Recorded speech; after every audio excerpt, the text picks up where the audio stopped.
প্রিয় সংগ্রামী সহযোদ্ধা, আমাদের তৃতীয় স্বাধীনতার 8 মাস পরে আমরা এখানে জমায়েত হতে পেরেছি। আমরা যেসব দাবিতে জমায়েত হয়েছি আজকে, সেটি আমাদের জন্য গর্বের কিছু নয়, বরং এটি আমাদের জন্য লজ্জা। ফাঁসির আওয়াজ সিদ্ধান্ত হয়ে গিয়েছে। হাসিনার পুনর্বাসন, আওয়ামী লীগের পুনর্বাসনের প্রতি সারা বাংলাদেশের মানুষ লেখকারিতে ছেড়ে দিয়েছে 5ই আগস্ট। 5ই আগস্টের পরে 5ই আগস্ট আমরা সিদ্ধান্ত জানিয়ে দিয়েছি, এই ভূখণ্ডে আওয়ামী লীগের আর পুনর্বাসন হবে না। সেই আওয়ামী লীগ আমাদের চারিদিকে ভাইদেরকে রাজনীতির মোকাবেলার সামনে থেকে রাস্তায় নামানোর উপরে সেই আওয়ামী লীগের পুনর্বাসন হবে না।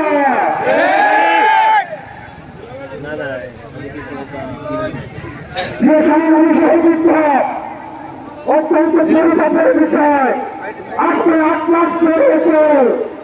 আমাদের দেশের অনেক রাজনৈতিক দল, অনেক রাজনীতিবিদ আমাদেরকে বারবার করে মনে করিয়ে দেয় আওয়ামী লীগ নাকি রাজনৈতিক দল, এবং এই রাজনৈতিক দল নিয়ে সিদ্ধান্ত আসার এখতিয়ার নাকি তাদের নেই। ডক্টর মোহাম্মদ ইউনূস গত কিছুদিন আগে বলেছে আগামী নির্বাচনে আওয়ামী লীগ অংশগ্রহণ করবে কি করবে না, সেটি সিদ্ধান্ত নাকি আওয়ামী লীগের। ডক্টর মোহাম্মদ ইউনূস, আপনি বলে দেবেন না আমরা আপনাকে ভালো জায়গা দিয়েছি। আওয়ামী লীগ নির্বাচন করবে কি করবে না, আওয়ামী লীগ আসবে কি আসবে না, এই সিদ্ধান্ত নিয়েছি আমরা। আওয়ামী লীগ মারা গিয়েছে বাংলাদেশে, আর জানাজা হয়েছে দিল্লিতে।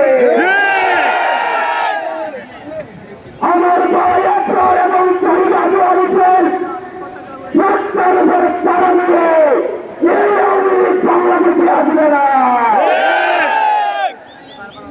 এই সংস্কার আমাদের দেশের সবচেয়ে বড় সংস্কার, আওয়ামী লীগকে নিষিদ্ধ করতে হবে।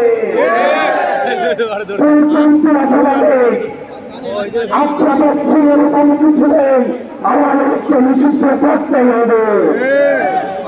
আপনারা ভেবে গেলে চলবে না, আওয়ামী লীগ কোন রাজনৈতিক দল নয়। 71 পরবর্তী সময়ে আপনারা দেখেছেন শেখ মুজিব সর্বপ্রথম বাকশাল কায়েম করে গণতন্ত্রকে গলাটিকে হত্যা করেছে। এই বাকশালী দিয়ে 30,000 শাসক কর্মীকে হত্যা করে সারা বাংলাদেশে প্রশাসনতন্ত্র কায়েম করেছে। আওয়ামী লীগের লুটপাটের কারণে আপনারা দেখেছেন ৭৪-এর দুর্ভিক্ষে 15 লক্ষ মানুষ করে নিয়েছে। আমরা বারবার করে বলতে চাই, আওয়ামী লীগ কোন রাজনৈতিক দল নয়। আওয়ামী লীগ হচ্ছে সন্ত্রাসী সংগঠন। এই সন্ত্রাসী সংগঠনকে নিষিদ্ধ করার মধ্য দিয়ে আমরা সংস্কার করতে চাই। একই সাথে সাথে সরকার যে হত্যাকাণ্ড হয়েছে, আমরা আপনাদের কাছে অনুরোধ জানাবো, এই সাতলা হত্যাকাণ্ড যারা শহীদ হয়েছে, আজকের এই মঞ্চ থেকে এই শহীদের লিস্ট আপনারা জাতির সামনে প্রকাশ করে। একই সাথে সাথে হাসিনার এই ফাঁসিনার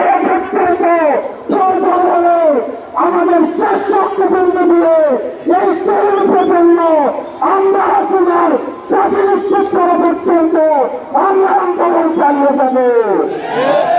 এমন নারী সংস্থান নিয়েছেন সংসার আপনাদের কাছ থেকে এসেছে।